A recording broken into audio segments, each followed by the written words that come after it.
السلام علیکم ورحمۃ اللہ وبرکاتہ۔ نحمدہ و نصلی علی رسولہ الکریم، اما بعد فاعوذ باللہ السمیع العلیم من الشیطان الرجیم من ہمزہ ونفخہ ونفثہ۔ رب اشرح لی صدری ویسر لی امری واحلل عقدۃ من لسانی یفقہوا قولی۔ رب زدنی علما رب زدنی علما۔ اچھا، آج جیسے ہم نے سورۃ بروج پڑھی، سورۃ بروج اور سورۃ طارق یہ جوڑے کی صورت میں ہے، ٹھیک ہے، یہ بھی جوڑا ہے۔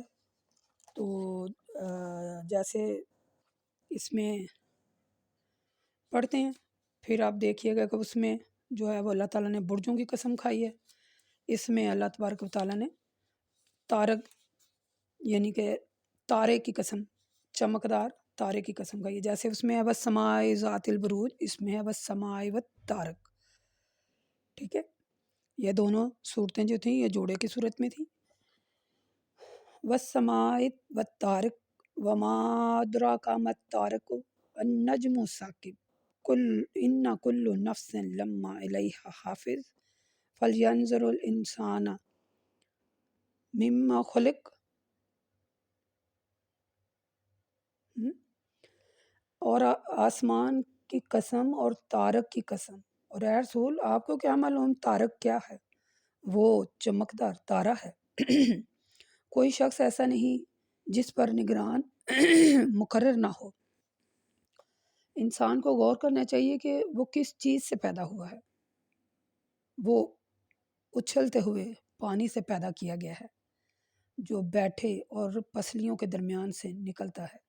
بے شک اللہ انسان کے لوٹنا آنے پر قادر ہے، یعنی واپس آنے پر قادر ہے، یعنی قیامت کے دن دوبارہ پیدا کرنے پر قادر ہے۔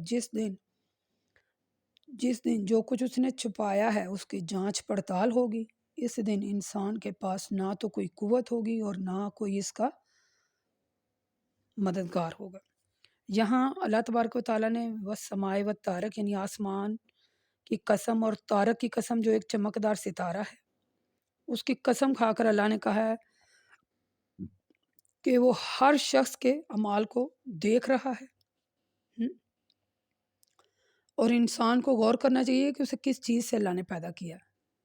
وہ یعنی نطفے سے پیدا کیا گیا ہے جو کہ پسلیوں اور پیٹھ کے درمیان میں سے نکلتا ہے۔ تو بے شک اللہ انسان کے لوٹائے جانے پر واپس آنے پر قادر ہے، یعنی اللہ تعالیٰ نے پہلے انسان کو دعوت دیا کہ وہ اس چیز پر غور کرے کہ اسے کس چیز سے پیدا کیا گیا ہے، ٹھیک ہے۔ تو عقل حیرانی رہ جاتی ہے، ٹھیک ہے۔ تو جو اللہ انسان کو ایک قطرے سے پیدا کر سکتا ہے وہ اسے دوبارہ یعنی مرنے کے بعد دوبارہ بھی پیدا کر سکنے پر قادر ہے۔ تو قیامت کے دن انسان کے پاس کوئی بھی قوت نہیں ہوگی، نہ اس کا کوئی مددگار ہوگا، نہ ہی کوئی اس کو عذاب سے بچانے والا ہوگا، ٹھیک ہے۔ کوئی کسی قسم کا مددگار نہیں وہ وہاں پائے گا سوائے اللہ کے۔ والسماء ذات الرجی یعنی گردش کرنے والے آسمان کی قسم اور پھٹ جانے والی زمین کی قسم۔ یہ قرآن مجید، ٹھیک ہے، کیا ہے یہ دیکھیں کس طرح ایسے ڈر لگنے لگ گیا۔ گردش کرنے والے آسمان کی قسم، پھٹ جانے والی زمین کی قسم۔ یہ قرآن جو ہے اِنَّهُ لَقَوْلُ الْفَضْلِ، اس قرآن میں بڑا زیادہ فضل ہے۔ یہ کوئی ہنسی دل لگے کی بات نہیں ہے، اے رسول یہ لوگ آپ کے اور اسلام کے خلاف تدبیریں کر رہے ہیں اور میں بھی تدبیریں کر رہا ہوں، تو آپ ان کافروں کو مہلت دے دیجئے، اور زیادہ نہیں بس تھوڑی سی مہلت دے دیجئے، پھر میں ان کو دیکھ لوں گا۔ یعنی جو باتیں قسم کھا کر کہی جاتی ہیں، یعنی اللہ تعالیٰ نے پھر یہاں قسم کھائی کہ گردش کرنے والے آسمان کی قسم اور پھٹ جانے والی زمین کی قسم۔ جب بارش ہوتی ہے تو اس کے ذریعے بیج اگتے ہیں نا، پھر اس کی یعنی وہ جو زمین ہے وہ دانے جو ہیں یا وہ پھاڑ کر زمین کو باہر نکل آتے ہیں، پھر اللہ پانی برساتا ہے۔ ہم نے سورۃ عبسہ میں پڑھا نا کہ اللہ پانی برسایا، پھر زمین کو اللہ نے پھاڑنے والی زمین کو اللہ تعالیٰ نے پھاڑا، پھر اس میں سے ایک دانہ ہوا ہے۔ آپ کوئی بھی چیز زمین میں ڈالتے ہیں تو وہ زمین کا سینہ چیر کے باہر نکلتی ہے نا۔ تو اللہ کہتا ہے کافروں نے تدبیریں کی ہیں، اللہ نے بھی تدبیر کی ہے، اور اللہ کی تدبیر سب سے بہتر ہے۔ ہم نے سورۃ نمل آیت نمبر 50 تا آیت نمبر 53 تک دیکھیے گا، اور سورہ ابراہیم میں بھی آیت نمبر 46 اور 47 میں اللہ تعالیٰ نے ہم نے اس کا ذکر پڑھا، اس میں بھی اللہ نے بتایا۔ اللہ تعالیٰ فرماتا ہے کہ اے رسول، سورۃ فطر میں ہم نے پڑھا نا، اے رسول جو لوگ، آیت نمبر 10 ہے، اور اے رسول جو لوگ آپ کے خلاف بری تدبیریں کر رہے ہیں ان کے لیے سخت عذاب ہے۔ یہ آپ کو کیا نقصان پہنچائیں گے؟ خود ان کی تدبیریں نیست و نبود ہو جائیں گی۔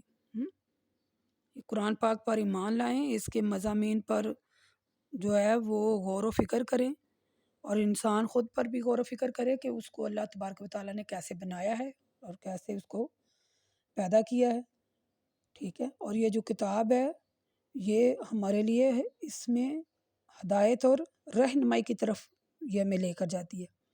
زندگی گزارنے کا ہر طور طریقہ اس نے ہمیں سکھایا۔ ہر بات کا جو انسان اپنی اصلاح کرتا ہے اس کے ہر بات کی جواب اس میں ہے، یعنی انسان جو اس زندگی گزارنے کے اس کے طور طریقے ہیں، یا اس کو زندگی کیسے گزارنی چاہیے، زندگی کے امتحان میں وہ کیسے پاس ہو اور جنت میں، اگلی کلاس ہماری جنت ہے، جنت میں جائے، اس میں سب کچھ اسے مل جائے گا، ٹھیک ہے۔ تو یہ اس کی 17 آیات تھی، تو چھوٹی چھوٹی آیات ہیں، تو یہ صورت یہیں ہماری مکمل ہو گئی۔ آپ اس کا بغور گہرائی میں جا کے مطالعہ کیجیے گا ان صورتوں کا۔ یہ سورۃ طارق اور سورۃ بروج، یہ جوڑے کی صورت میں برجوں کی اور ستاروں کی قسمیں کھا کھا کر اللہ تعالیٰ باتیں یہاں بیان کر رہے ہیں، ٹھیک ہے۔ یہ اللہ کہتا ہے جو بھی بندہ، یعنی اللہ نے کافروں کو ہائی لائٹ کیا کہ یہ بچ نہیں سکتے، تو اللہ تعالیٰ کی گرفت بڑی سخت ہے۔ قیامت کے دن سوائے اللہ کے سائے کے اور کوئی سایہ میسر نہیں ہوگا۔ یہ باتیں اللہ نے کھول کھول کر قرآن پاک میں بیان کر دی ہیں۔ تو اللہ تعالیٰ سے دعا کرتے ہیں، یا اللہ ہمارے گناہوں کو معاف کر دے، ہمارے گناہوں سے درگزر فرما، اور ہمیں ہدایت دے، اور ہمیں سیدھے راستے پر چلا کر منزل مقصود تک پہنچا دے۔ وقول قولی ھذا استغفر اللہ استغفر اللہ استغفر